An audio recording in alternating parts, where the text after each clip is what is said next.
За өнөөдөр нийгэмд залим эхлэх гэмтэргийн гаралт бол дэндүү ихслээ. Энэ бол хууль эрх зүйн орчин, хуулийн байгууллагын ажилтнууд гэсэн, за улс төрчид гэсэн, эсвэл хууль тогтоогч гэсэн. Үүний шалтгаан нь бол хуулиндаа байна, за хуульчдаа байна, за хууль тогтоогчтой байна гэж би харж байгаа.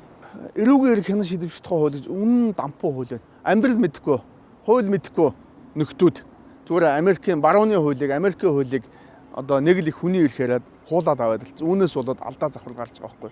Энэ хууль заснаа цагдаад ямар ч эрх мэдэл байхгүй болсон шүү дээ. Эрүүгийн эрх үүсгэх, хэрэгсэхгүй болгох, за эсвэл өргөдөл гомдлыг татгалзах, за цагдан хорих, за эд хөрөнгийг хураах, битүүмжлэх энэ бүх ажиллагаанд цагдаагийн эрх мэдэл гэж байхгүй болсон. Тэр битгий хэл өнөөдөр залим эхлэгчийг дуудах, хулгайчийг дуудах эрх цагдаад байхгүй.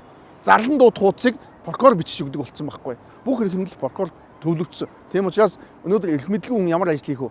Ямар ч ажил хийхгүй шүү дээ. Хүн дуудах эрх мэдэлгүй хүн юу хийх вэ? Юу ч хийхгүй шүү дээ. Их боломжгүй ийм зүйл болж байгаа юм. За прокурорын хувьд барууны хууль, Америкийн хуулийг дуургаад эрх мэдлийг өгчээ. Гэтэл энэ маань амьдралд бас болохгүй байна. Яагаад гэвэл нэг прокурордоо 4-5 мөрдөгчийн хэрэг хянагдаж байна. Нэг мөрдөгчдөр 70-аас одоо 100 хэрэг хянагдаж байна. Ингээд бодохоор нэг прокурордоор 350-аас 500 хэрэг гар дээр нь байна шүү дээ. Энд нэг прокурорын ачаал бол хүрэхгүй шүү дээ.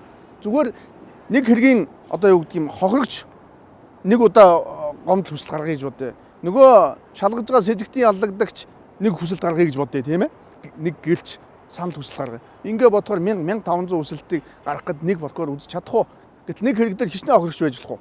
Хичнээн гэрч байж болох уу? Тэр бүх улсууд өнөөдөр ирэхгүй шүү дээ. Ирүүлийг бол зарлан дуудах өгөхтэй. Тэгвэл одоо юу гэдэг юм 500 хэрэг дээр хичнээн зарлан дуудах. Нэг хэрэг дээр одоо 10 гэрч дуудъя л да. Тэгвэл 5000 зарлан дуудах хуудас өгөх нь шүү дээ. Нэг хэрэг дээр 2-3 одоо холбогдогч байж шүү дээ. Тэгээ 1000 зарлан дуудах хуудас өгөх нь шүү. Тэгэхээр нэг тэр хүний ачаал хүрэхгүй. Тэгвэл ачаалан дийлэхгүй бол хүнээ нэмэлтээ. Хүнээ нэмэхгүй. Тэгсэн хэрнээ одоо ингээд үүнээс үүдээд хэрэг хянан шийдвэрлэх асуудал чи өөрөө одоо завхар гараад байна. Ингээд өнөөдөр хэрэг цагдаа шалахгүй байна, прокурор болохгүй байна гэж яриад байгаа энэ зүйл чинь энэ өөрөө хуулийнхаа гажуудлаас болж байгаа байхгүй. Энэ хуулийг хуулийн байгууллагын ажлыг мэдэхгүй, амьдрал мэдэхгүй нөхдүүд баталж байгаа байхгүй юу.